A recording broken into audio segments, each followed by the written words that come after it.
Have you ever had a sore in your mouth that hurt pretty bad? Did it take forever to go away? Canker sores are small ulcers or lesions located in the mouth, usually at the base of the gums and soft tissue. How to naturally get rid of canker sores. So to naturally get rid of canker sores, you can use alum powder, a common spice found in most kitchens. Here is how. Place a small amount of alum, about the size of a pea, directly onto the canker sore. Allow it to sit on the canker sore for 60 seconds. It does not taste good. It is quite bitter. Do not swallow the alum. After 60 seconds, spit out your saliva and the alum. Do not rinse your mouth with water. Within several minutes to 24 hours, the pain will disappear.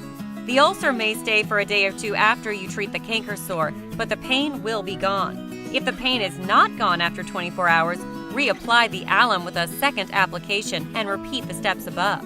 That's it. So easy and effective. Next time you have a canker sore, be sure to try this method out. If you like our video, please give us a thumbs up and share this video with family and friends. Also, subscribe to our channel